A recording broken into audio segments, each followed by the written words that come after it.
Alô, comunidade das redes sociais. Mais uma vez aqui para tratarmos de mais um tema. E o tema de hoje é Hora de criticar a crítica. E o que seria fazer uma crítica à crítica? Crítica é uma palavra que vem do grego críticos, que significa avaliar, julgar e concluir corretamente. Mas como criticar a própria crítica? Porque geralmente a crítica tem os seus objetos a serem criticados. Porém, se a crítica tiver em uma metodologia equivocada, ou se o problema estiver no próprio interior da crítica, a crítica tem que se voltar para si e fazer uma autoavaliação de si mesma, porque às vezes o problema está na natureza da crítica e não necessariamente nos objetos a serem criticados. E isso tem acontecido muito no Brasil em relação à crítica política. Porque a crítica política, ela tem um objeto, ela tem um fetiche. Que é o quê? Que é o Estado. Sempre a crítica política é o Estado. É aos homens públicos que, entre muitas aspas, dirigem a nação. Porém, nós vivemos em uma outra realidade, onde nós temos instituições muito mais poderosas que os homens públicos, que não são criticadas de acordo com a força que têm. E a crítica é sempre dirigida ao Estado, a crítica é sempre dirigida aos homens públicos. E vou dar alguns exemplos.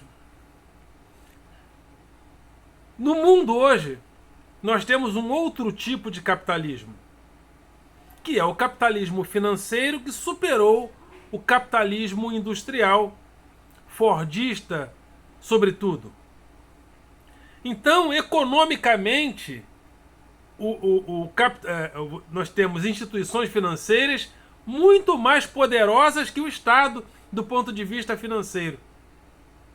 Mas na hora de fazer a crítica, nós fazemos crítica ao Estado e não às instituições financeiras e não às grandes plataformas que interferem, inclusive, nas decisões dos homens públicos.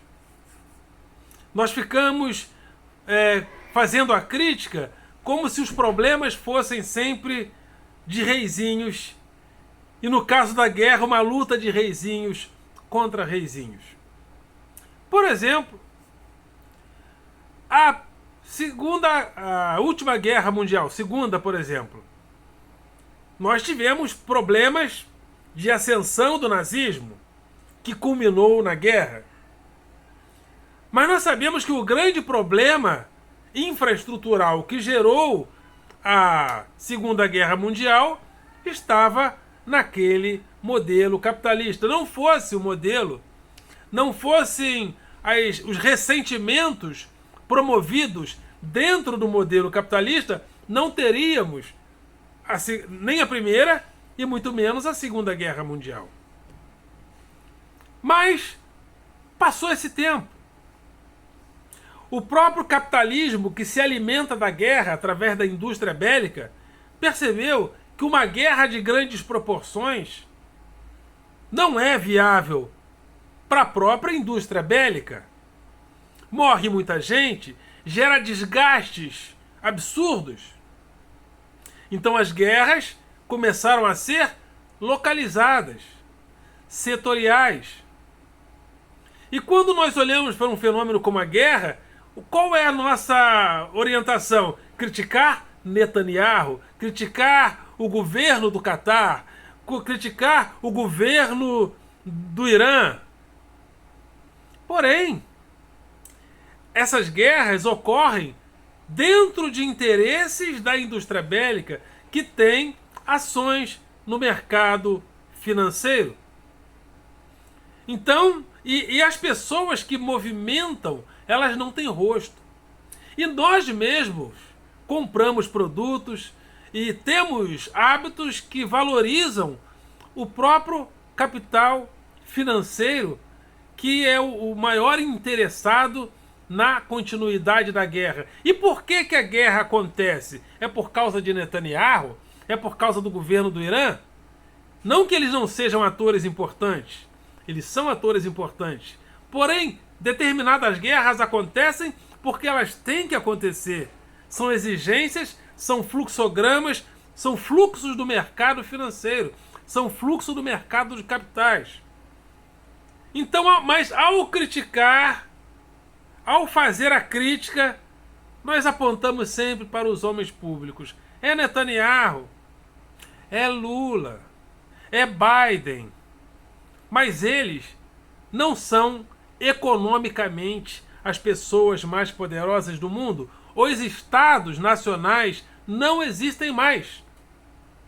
Até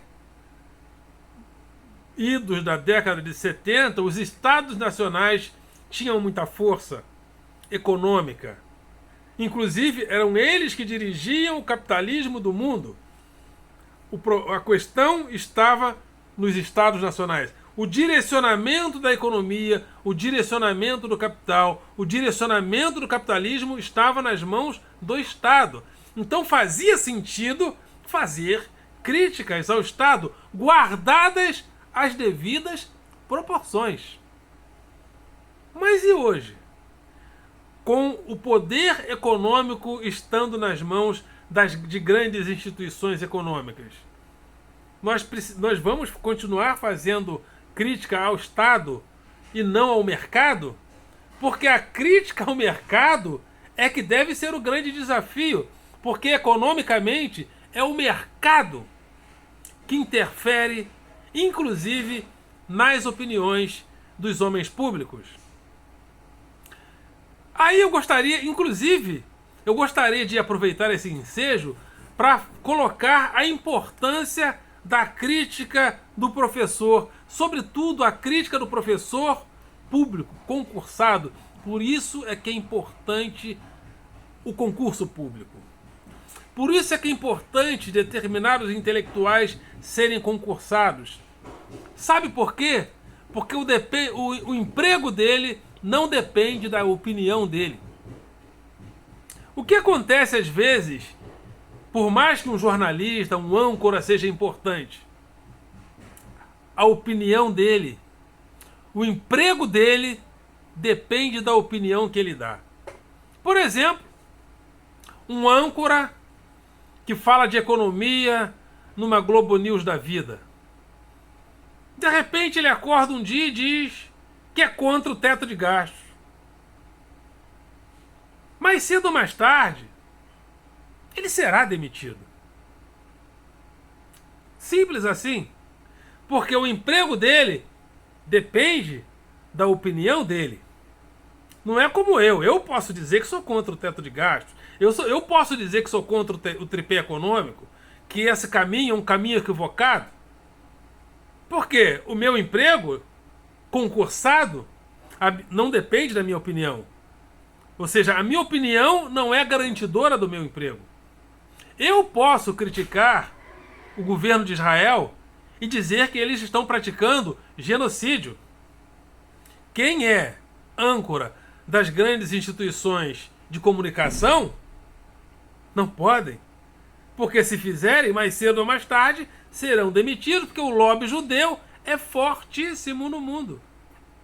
Por isso, a importância do intelectual concursado, seja numa universidade, seja na escola pública. Por isso é que eu tenho insistido nessa máxima.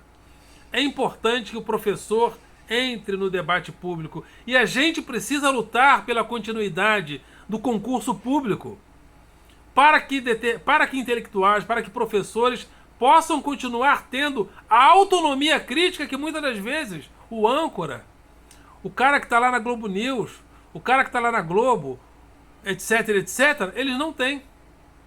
Por quê? A opinião, o emprego deles depende da opinião deles. Claro que um professor como eu não vai chegar aqui, falar bobagem e fazer calúnias, porque isso é crime. Isso não é liberdade de expressão. Não podemos confundir crime com liberdade de expressão, como tem confundido a extrema-direita. Mas é muito importante a gente saber disso. E é importante a gente fazer a crítica, mas existe hoje uma necessidade de fazer a crítica, porque a crítica feita, a crítica política está equivocada, a crítica política está desatualizada, sobretudo do ponto de vista econômico, porque as pessoas não estão criticando as maiores potências do capitalismo de plataforma e do capitalismo financeiro.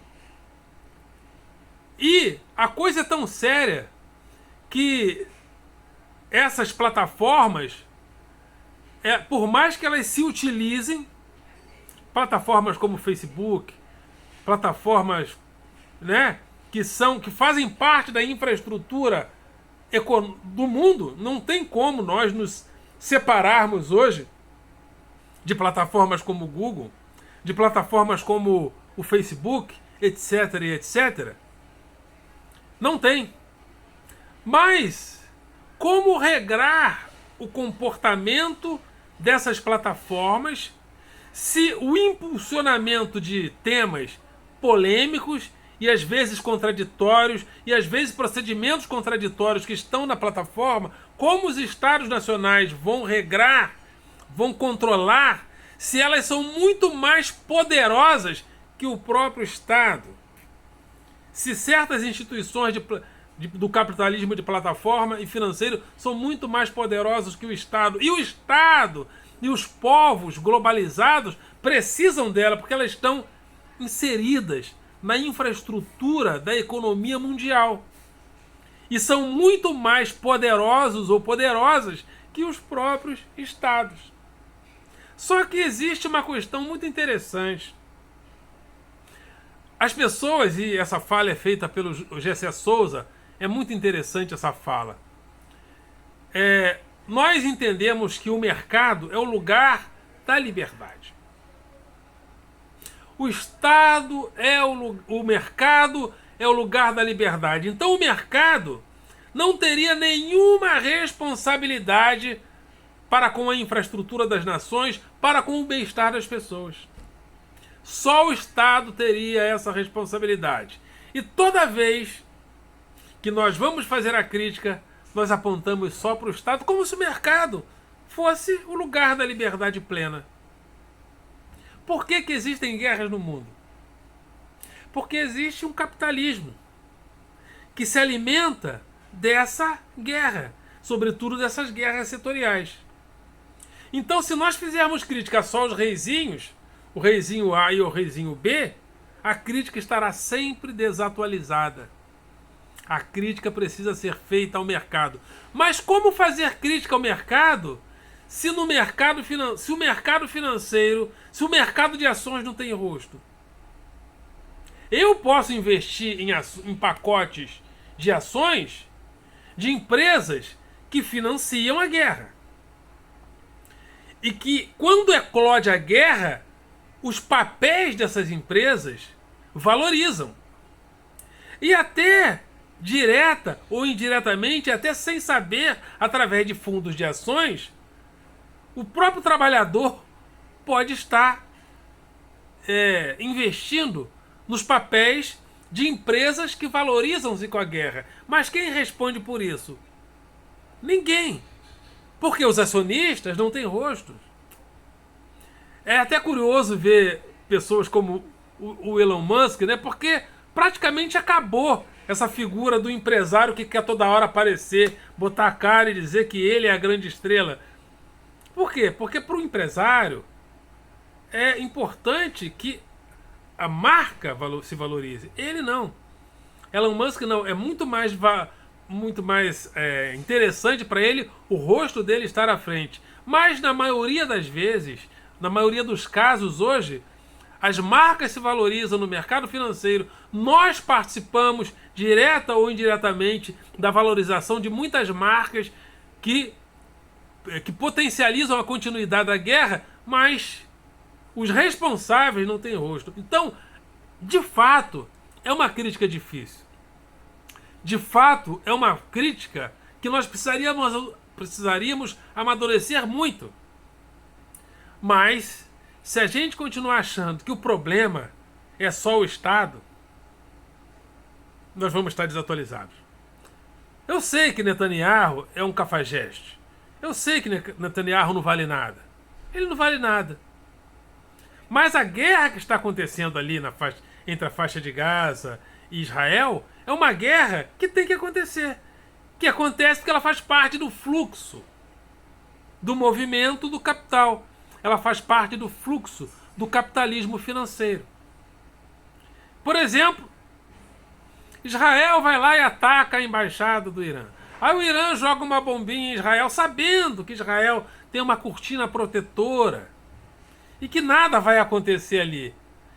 Então esse namoro bélico entre Israel e o Irã também faz parte dessas guerras setoriais, dessas guerras localizadas que fazem com que os papéis do mercado, das empresas que investem na guerra, que lucrem com a guerra, se valorizem, mas sem destruir muita gente, sem matar tanta gente assim. É por isso que muitas guerras acontecem, como a guerra do Iêmen, que eu até preciso estudar mais a respeito, mas elas ficam ali, localizadas em um determinado lugar, como guerra localizada, como guerra setorial.